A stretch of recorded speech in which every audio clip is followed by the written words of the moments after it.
Wakil Bupati Heri Susanto hadiri gerakan tanam kedelai dan jagung 40 hektar.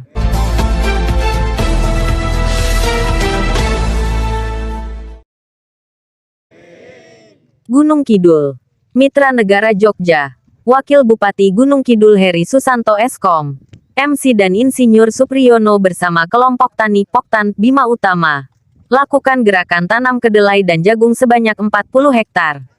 Kegiatan berlangsung di Bulak Padukuhan Sambirejo, Sidorejo, Kapanewon Ponjong, Gunung Kidul, pada hari Senin tanggal 18 Juli tahun 2022 pagi. Hadir dalam acara tersebut antara lain Kepala UPTD BPTP DIY, Kepala DPP Gunung Kidul, Panewu Kapanewon Ponjong bersama Forkompinкап, Lurah Kalurahan Sidorejo dan Pamong, PPL dan sejumlah undangan lainnya. Ketua Poktan Bima Utama yang juga Ketua PAC Partai Golkar Kapanewon Ponjong Insinyur Supriyono dalam keterangannya di hadapan Wakil Bupati Gunung Kidul, Heri Susanto mengatakan bahwa Poktan Bima Utama telah menerima program ini dari Kementerian Pertanian berupa bibit kedelai sebanyak 25 hektar dan benih jagung sebanyak 15 hektar. Selain itu juga diberikan pupuk, pestisida dan program rehab irigasi pertanian sepanjang 421 meter. Semua jenis program dan bantuan untuk kaum tani termasuk taruna tani atau petani milenial sudah terserap semuanya, kata Supriyono. Selain budidaya tanaman kedelai dan jagung, Poktan Bima Utama juga menanam tanaman hortikultura berupa bawang merah dan cabai sebanyak 2 hektar. Wakil Bupati Gunung Kidul Heri Susanto dalam menanggapi laporan Supriyono mengatakan bahwa pemerintah berkepentingan mengawal petani untuk terus giat menanam tanaman pangan, bukan saja untuk kepentingan sendiri, tetapi melihat potensi terjadinya krisis pangan dunia akhir-akhir ini akibat perubahan iklim, pemanasan global, perang antara Ukraina dengan Rusia selama ini berpotensi terjadi kelangkaan pangan.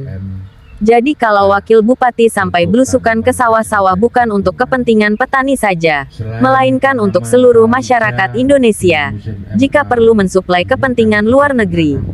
Secara umum untuk kepentingan pangan di Gunung Kidul sendiri bisa dikatakan surplus pangan.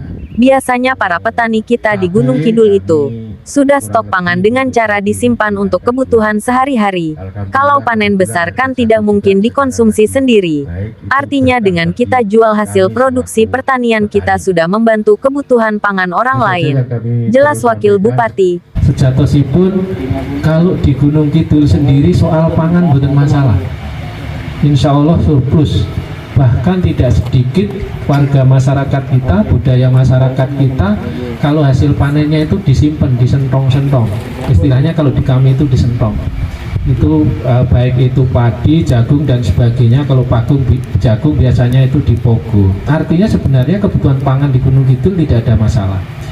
Di sisi lain, dari sisi budaya masyarakatnya, budaya rukunnya, jagungnya, rasulanya, ini membuktikan sebenarnya pangan di Gunung Kidul tidak ada masalah. Namun demikian, tentu kita ingin memberikan manfaat sekaligus sumbangsih dalam rangka kebutuhan pangan, syukur-syukur sampai pada tataran nasional, bahkan kalau perlu sakit ekspor. Mungkin ekspornya tidak di sini, tidak di Gunung Kidul, tapi ketika Gunung Kidul itu surplus, mungkin ekspornya itu di wilayah lain. Kan sama saja, artinya kita tidak disuplai dari daerah lain, tapi daerah lain yang ekspor. Syukur-syukur ke depan ekspor bisa dari Kabupaten Gunung Kidul. Selain membantu kebutuhan pangan lokal, kita juga bisa membantu kebutuhan pangan secara nasional. Lahan di Gunung Kidul ini masih luas untuk bercocok tanam guna mendukung kecukupan pangan. Jadi sebenarnya kalau soal pangan di Gunung Kidul ini tidak ada masalah. Kami sangat senang di mana pada musim tanam ketiga ini, Poktan Bumi Utama masih mau menanam tanaman palawija berupa kedelai dan jagung. Mudah-mudahan dengan diberikannya program ini untuk tanaman kedelai dan jagung nantinya bisa mendapatkan panen yang banyak, bermanfaat bagi petani, kata Wakil Bupati. Sementara itu Kepala UPTD BPTP DIY yang diwakili Ibu Agnes mengatakan, program bantuan bibit dari Kementerian Pertanian ini patut disyukuri dan ini sebagai wujud hadirnya pemerintah. Untuk itu beliau berharap agar semua bentuk bantuan ini benar-benar dijalankan dan dilestarikan oleh Poktan Bima Utama dan masyarakat petani pada umumnya.